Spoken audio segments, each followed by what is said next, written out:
মৃত্যুবরণ করেছিল।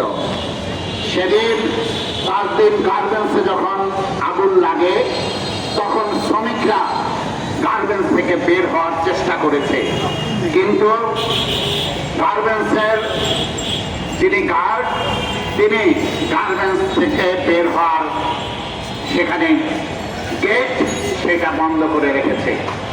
ফলে শ্রমিকরা সেখানে বের হতে না পেরে ওই গার্মেন্টসের 113 জন শ্রমিক তারা জীবন্ত দগ্ধ হয়ে মৃত্যুবরণ করেছে। সংগ্রামী বন্ধুগণ, তাজরিনের ঘটনার 6 মাস পরে আমাদের দেশে আরেকটি এরকম দুঃখজনক ঘটনা ঘটে। সাভারের নিশ্চিন্তপুরে এই তাজরিন গার্মেন্টস অবস্থিত, আর সাভারে রানা প্লাজা, সেই রানা প্লাজা ভবন দোষে সেখানে 1136 জন শ্রমিক মৃত্যুবরণ করে।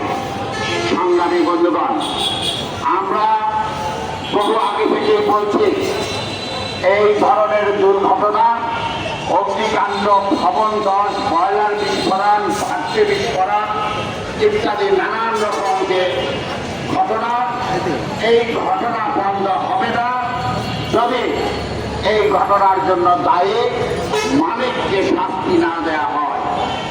আমাদের দেশে এই যতগুলি ঘটনা ঘটেছে প্রত্যেকটি ঘটনার তদন্তে বেরিয়ে এসেছে মালিকের অতি মুনাফার লোভ, তার দায়িত্বহীনতা, তার অবহেলার কারণে এরকম ঘটনা ঘটতে পারে, শ্রমিকের মৃত্যু ঘটে।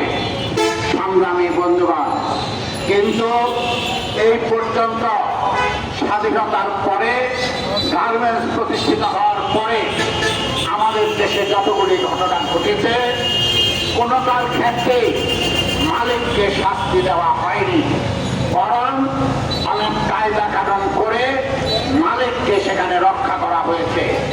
সংগ্রামী বন্ধুগণ, আমরা স্পষ্ট বলেছিলাম এই মৃত্যুর মিছিল বন্ধ করতে হলে এই ঘটনার জন্য যে দায়ী, যে মূল্য, সেই মালিকের বিরুদ্ধে ব্যবস্থা নিতে হবে। সংগ্রামী বন্ধুগণ, 12 বছর হয়ে গেল তাজরিনের মালিককে এখনো শাস্তি দেওয়া হয়নি।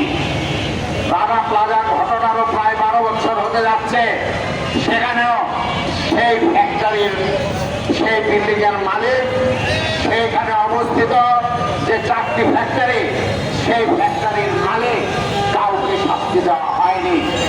এই গত 2 বছর আগে এই নারায়ণগঞ্জের রূপগঞ্জের সেজান জুসের ঘটনা, এটা আপনাদের স্মরণ আছে। সেখানে অগ্নিকাণ্ডে 54 জন শ্রমিক মৃত্যুবরণ করেছে। সেজান জুসের মালিকের বিরুদ্ধে কোনো ব্যবস্থা নেওয়া হয়নি। জনগণ যখন সংগ্রাম করেছে, বিক্ষোভ করেছে, তখন তাদেরকে কারাগারে নেওয়া হয়েছিল। পরবর্তীতে তাদের জামিন দেওয়া হয়েছে এবং তদন্ত করে পুলিশ যে চার্জশিট দিয়েছে, সেই চার্জশিট থেকে সেজান জুসের মালিক, তার সন্তান, তাদের সবাইকে রেহাই দেওয়া হয়েছে।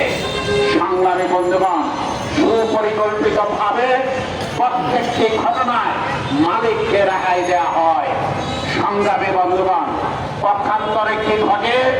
যেই শ্রমিক মৃত্যুবরণ করে সেই শ্রমিকের ক্ষতিপূরণ পাওয়ার অধিকার, কিন্তু আমাদের দেশের শ্রম আইনে মাত্র 2 লক্ষ টাকা ক্ষতিপূরণের কথা বলা আছে। শ্রম আইন সেখানে 1 লক্ষ টাকা ক্ষতিপূরণ ছিল, 2018 সালে এটা সংশোধন হয়ে 2 লক্ষ টাকা ক্ষতিপূরণের বিধান করা হয়েছে। এবার আপনারাই বলুন, আমাদের দেশে এই শ্রমিকেরা উৎপাদন করে বিদেশ থেকে প্রচুর বৈদেশিক মুদ্রা নিয়ে আসে, আমাদের অর্থনীতিকে গতিশীল করে, আমাদের অর্থনীতির ভিত্তি মজবুত করে, সেই শ্রমিক উৎপাদন করা অবস্থায় যখন মালিকের দায়িত্বহীনতার কারণে, মালিকের মুনাফার লোভের কারণে মৃত্যুবরণ করে, তখন তার মাত্র 2 লক্ষ টাকা ক্ষতিপূরণ প্রাপ্য হয়। আমরা স্পষ্ট বলেছিলাম এই ঘটনা বন্ধ করতে হলে, এই অগ্নিকাণ্ড, ভবন ধস সহ বিভিন্ন ঘটনা, এগুলি বন্ধ করতে হলে ক্ষতিপূরণের বিধান এটা নতুন করে তৈরি করতে হবে। 121 আইএলওর যে কনভেনশন, সেই কনভেনশনে স্পষ্ট আছে 1855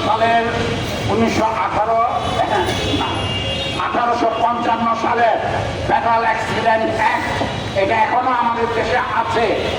এই দুটি আইন যদি আমরা ফলো করি তাহলে দেখবো যে এই ধরনের ঘটনায় যারা মৃত্যুবরণ করে তাদেরকে আজীবন আয়ের সমান ক্ষতিপূরণ দেওয়ার কথা। কিন্তু আমাদের দেশের শ্রম আইনে সেটা নাই। আমাদের দেশের মালিকদের রক্ষা করার জন্য সে বিধান প্রচলিত নাই। আমরা বারবার বলেছি, একদিকে মালিককে শাস্তি দিতে হবে, এর সাথে সংশ্লিষ্ট যারা সকলকে আইনের আওতায় আনতে হবে। আমরা দেখেছি রানা প্লাজার ঘটনা, তাজরিনের ঘটনা, সেজান জুসের ঘটনা, এই সমস্ত ঘটনাকে কেন্দ্র করে সরকারের সংশ্লিষ্ট যে ডিপার্টমেন্ট তাদের এটা দেখভাল করার কথা, তাদের কাউকে শাস্তি দেওয়া হয়নি।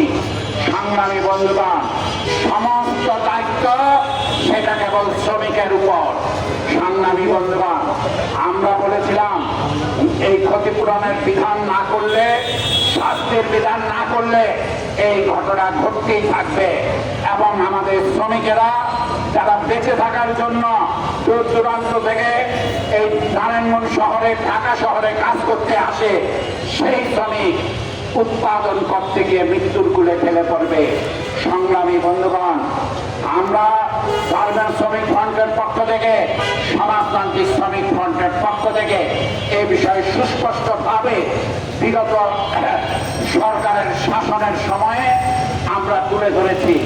কিন্তু আমরা একটা জায়গা বুঝেছি যে বিগত 16 বছর আমাদের দেশে একটি স্বৈরশাসন ছিল। বিগত স্বৈরশাসনে বিগত 16 বছর বাংলাদেশে স্বৈরাচারী শেখ হাসিনার নেতৃত্বে আওয়ামী লীগ বলবৎ ছিল। এই আওয়ামী লীগের শাসনের সময় আমরা প্রতিটি ক্ষেত্রে দেখেছি তারা লুটপাটকারীদের রক্ষা করেছে, তারা দুর্নীতিবাজদের দুর্নীতি করার সুযোগ তৈরি করে দিয়েছে, তারা শিল্পের ক্ষেত্রেও মালিকদের স্বার্থ রক্ষা করেছে।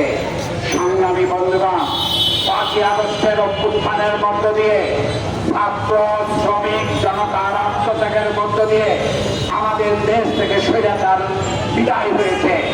এখন গণ অভ্যুত্থান পরবর্তী অন্তর্বর্তী সরকার তারা ক্ষমতায় আছে। সংগ্রামী বন্ধুগণ, এই সরকারের দায়িত্ব কি? এই সরকারের দায়িত্ব জনগণের অধিকার প্রতিষ্ঠার কাজ, সেটাকে এগিয়ে নিয়ে যাওয়া। সংগ্রামী বন্ধুগণ, আমরা দেখেছি এই সরকার কিছু সংস্কার করার জন্য উদ্যোগ নিয়েছে। সেক্ষেত্রে শ্রমিক অধিকার সংস্কার একটি কমিটি করেছে। আমরা আশা করব এই কমিটি শ্রমিকের এই মৃত্যু রোধ করার জন্য, বন্ধ করার জন্য শ্রমিক সংগঠনগুলির পক্ষ থেকে যে মালিকের শাস্তি, সংশ্লিষ্টদের শাস্তি এবং আজীবন আয়ের ক্ষতিপূরণের বিধান দাবি করা হয়েছে, সে বিষয়ে উদ্যোগ দিবেন, এটা আমরা প্রত্যাশা করি। সংগ্রামী বন্ধুগণ, আমরা শ্রমিকদের ক্ষেত্রে বিভিন্ন বিষয়ে বিভিন্ন সময় যে দাবিগুলি তুলেছে, সেক্ষেত্রেও এই কমিটি কার্যকর ভূমিকা নিবে, এটা আমরা আশা করতে চাই। কিন্তু আমরা সাথে এটাও বলতে চাই, আমাদের এই নারায়ণগঞ্জের কথা যদি বলেন, এই নারায়ণগঞ্জে যে গার্মেন্টসগুলি আছে, সেই গার্মেন্টসগুলিতে এখনো ন্যূনতম মজুরির পুরোপুরি বাস্তবায়ন হয় নাই। এখনো অধিকাংশ গার্মেন্টসে সেখানে 8,000, 10,000 টাকা মজুরি দেওয়া হয়, যেখানে বিগত 1 বছর আগে সেখানে 12,500 টাকা নির্ধারিত হয়েছে। এখনো সেই মজুরির পূর্ণ বাস্তবায়ন হয়নি। আমাদের দেশে নিত্য পণ্যের দামের যে অবস্থা, এই নিত্য পণ্যের দামকে কেন্দ্র করে স্বাভাবিকভাবে মানুষের মজুরি বৃদ্ধির আকাঙ্ক্ষা ডেভেলপ করেছে। সংগ্রামী বন্ধুগণ, বর্তমান সরকার আসার পর 3 মাস অতিক্রান্ত হয়েছে, এখনো দ্রব্যমূল্য নিয়ন্ত্রণে আনতে পারেনি। প্রতিনিয়তই চাল, ডাল, তেল ইত্যাদির দাম বৃদ্ধি পাচ্ছে, পেঁয়াজের দাম বৃদ্ধি পাচ্ছে, সবজির দাম বৃদ্ধি পাচ্ছে। সংগ্রামী বন্ধুগণ, তাই সরকার ঘোষিত যে 12,500 টাকা, এই টাকায় বিগত সরকারের সময় এটা ঘোষিত হয়েছে, এই টাকায় শ্রমিকের জীবন চলে না। এর উপরে আছে শ্রমিক ছাঁটাই, শ্রমিক নির্যাতন, শ্রমিককে প্রাপ্য পাওনা থেকে বঞ্চিত করা। ফলে স্বাভাবিকভাবে এই অন্তর্বর্তীকালীন সরকারের কাছে শ্রমিকের প্রত্যাশা তৈরি হয়েছে, এই সমস্ত ক্ষেত্রে তারা কার্যকর পদক্ষেপ দিবেন। মানুষের প্রত্যাশা দ্রব্যমূল্যের এই উচ্চ হারের সময়ে শ্রমিক ছাঁটাই হবে না, শ্রমিক কাজ করবে এবং তার উপযুক্ত মজুরি পাবে। কিন্তু আমরা দেখতে পাই বিভিন্ন শিল্পে শ্রমিক ছাঁটাই করা হচ্ছে, শ্রমিক নির্যাতন করা হচ্ছে। আমার আগে একজন নেতা বললেন যে ট্রেড ইউনিয়ন অধিকার, এটা আমাদের দেশে শ্রম আইনের স্বীকৃত অধিকার, আমাদের দেশের সাংবিধানিক অধিকার। তারপরেও বিভিন্ন শিল্পে, গার্মেন্টস শিল্পে শ্রমিকরা ট্রেড ইউনিয়নের উদ্যোগ নিলে তাদের ট্রেড ইউনিয়ন করতে দেওয়া হয় না।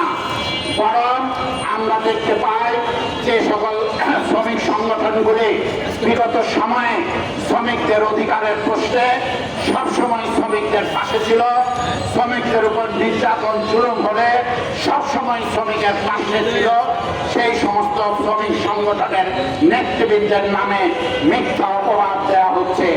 মালিকরা একতরফাভাবে যখনই শ্রমিকদের দাবি দেওয়ায় শ্রমিকরা আন্দোলনে নামে, তখনই শ্রমিক নেতৃবৃন্দকে উস্কানিদাতা বলে অভিহিত করা হয়, তখনই শ্রমিক নেতাকে ইন্ডিয়ার চোর বলে অভিহিত করা হয়। সংগ্রামী বন্ধুগণ, আমরা পরিষ্কার বলতে চাই, এই সমস্ত কথা বলে শ্রমিককে ন্যায্য অধিকারের আন্দোলন থেকে বঞ্চিত করা যাবে না। শ্রমিক নেতৃবৃন্দকে শ্রমিকের ন্যায্য অধিকারের আন্দোলনে পাশে দাঁড়ানোর থেকে তাদেরকে নিবৃত্ত করা যাবে না। শ্রমিকের উপর অত্যাচার থাকলে, শ্রমিকের উপর শোষণ থাকলে, শ্রমিককে অধিকারহীন করলে শ্রমিক ফেডারেশন শ্রমিকের পাশে থাকবে, গার্মেন্টস শ্রমিক ফ্রন্ট শ্রমিকের পাশে থাকবে। সেই ক্ষেত্রে আমি প্রশাসনের দৃষ্টি আকর্ষণ করছি, যারা শ্রমিকদের নামে এরকম শ্রমিক নেতৃবৃন্দের নামে মিথ্যা অপবাদ করে আন্দোলনকে বিভ্রান্ত করার চেষ্টা করে, তাদেরকে আপনারা চিহ্নিত করুন, তাদের বিরুদ্ধে ব্যবস্থা গ্রহণ করুন। সংগ্রামী বন্ধুগণ, গার্মেন্টস শ্রমিক ফ্রন্ট শ্রমিকদের আন্দোলনে তার প্রতিষ্ঠা লগ্ন থেকেই তার পাশে আছে, তার পাশে থাকবে। আমরা আজকে এই 5 দিন দিবসে স্পষ্ট বলতে চাই, শ্রমিকদের উপরে শ্রমিকরা দুর্ঘটনায় মারা গেলে তাদেরকে আজীবনের সমান ক্ষতিপূরণের বিধান এটা যুক্ত করতে হবে শ্রম আইনে। আমরা দাবি জানাতে চাই, শ্রমিক মালিকের অবহেলায়, মালিকের দায়িত্বহীনতায়, শ্রমিক দায়িত্বহীনতায় যদি শ্রমিকরা মৃত্যুবরণ করে, তাহলে মালিককে সর্বোচ্চ শাস্তি দিতে হবে এবং শ্রমিকদের মজুরি বৃদ্ধি সহ বিগত সময়ে যে ন্যূনতম মজুরি ঘোষণা করা হয়েছে, সেই ন্যূনতম মজুরি নারায়ণগঞ্জের প্রত্যেকটি গার্মেন্টসে বাস্তবায়ন করার জন্য প্রশাসনকে উদ্যোগ নিতে হবে। সংগ্রামী বন্ধুরা, আর শ্রমিককে বঞ্চিত করে যদি সেখানে প্রতিষ্ঠান পরিচালনা করে এবং শ্রমিকরা যদি আন্দোলনে নেমে আসে, তাহলে এই শ্রমিকদের ন্যায্য কথাটা এটা সরকারকে শুনতে হবে, প্রশাসনকে শুনতে হবে এবং বিভিন্ন ফেডারেশন, গার্মেন্টস শ্রমিক ফ্রন্ট সহ বিভিন্ন ফেডারেশন, গার্মেন্টস শ্রমিক ফ্রন্টের নেতৃবৃন্দ সেলিম মাহমুদ, সাইফুল ইসলাম শরীফ, হাসনাত কবির সহ নেতৃবৃন্দ যারা দীর্ঘকাল যাবৎ নারায়ণগঞ্জে শ্রমিক আন্দোলনকে নেতৃত্ব করছেন, শ্রমিকরা অধিকারহীন হলে তাদের অধিকার পাইয়ে দেওয়ার জন্য শ্রমিক আন্দোলনে সবসময় পাশে দাঁড়িয়েছে, পথ দেখিয়েছে, তাদের নামে মিথ্যা অপবাদ ছড়িয়ে তাদেরকে কালিমালিপ্ত করার চেষ্টা যেই মালিকই করুক, যেই শ্রেণী করুক, শ্রমিকরা তাদেরকে চিহ্নিত করবে এবং সেটা নিশ্চিত করার জন্য শ্রমিকরা ভূমিকা নিবে। সংগ্রামী বন্ধুগণ, আমরা কাজ দিন দিবসে শ্রমিকের সকল ন্যায্য দাবি সেটা বাস্তবায়নের দাবি জানিয়ে এবং যারা উপস্থিত হয়েছেন সকলকে বাংলাদেশের সমাজতান্ত্রিক দল বাসদের পক্ষ থেকে এবং সমাজতান্ত্রিক শ্রমিক ফ্রন্টের পক্ষ থেকে অভিনন্দন জানিয়ে আমার বক্তব্য এখানে শেষ করছি।